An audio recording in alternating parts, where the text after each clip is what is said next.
This right here is proof that paranoia is a skill. Today I have two Tom Ford bottles. One costs $300 and the other one is worth a felony charge. Here's what nobody tells you about spotting fakes. It's not about memorizing fonts or measuring the bottle weights. It's about developing a muscle. The exact same way a mechanic needing only to hear the engine before running the diagnostics on a car. If you're buying Tom Ford on Facebook Marketplace for $25, what do you expect? Like, genuinely, what possible outcome were you manifesting? Everything about the fake I have is nearly identical. Shaping and the weight are there, so whoever studied kinda did their research. But if you start looking closer, you realize that nearly is doing a lot of heavy lifting. The real packaging has density to it, almost like pressed fabric. The fake one not only feels but looks like a cereal box. And of course you can see it on the edges too. That is the most simple detail, yet it reveals so much about approach to quality. Now let's take a closer look at the text part of things. The real one is so elegant. For some reason I really want to use the word coherent. I mean, the whole thing feels so intricate. I really don't want to be reaching here, but it almost feels like Tom Ford has some proprietary material going on. Seeing the recycling mark and knowing just how seriously they approach it kind of gives me hope.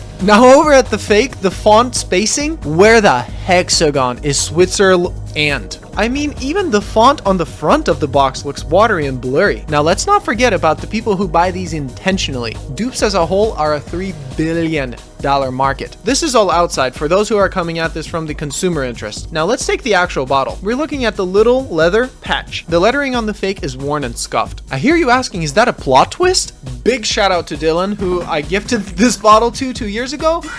He just never came around to pick it up. Very intricate presentation with the body spray, yet also scuffed letters. Sure, there are some cracks in quality control, but if you as far as got to the bottle, you may as well smell it. The real deal hits you like a train. First time will have you thinking a full spray was too much. The fake, honestly, I'm just not going to torture you, so no further comment. While partially yes, you need to know what the original feels and smells like. If you have not done so, what sense does it make to assume with such confidence? I don't have a mirror big enough to fit into the camera to point out the person who's to blame. The reason I went over all the nooks and caveats of the packaging was explicitly to broaden your understanding of counterfeits. Physical products are not US dollars. You don't need a $20,000 machine to see a hidden strip that's only visible in gamma rays. Your eyes, and more importantly, how much detail you're wary of, is a skill. And I hope this video helped you improve it. Train your heads before training your nose. Thank you for watching, and I love you.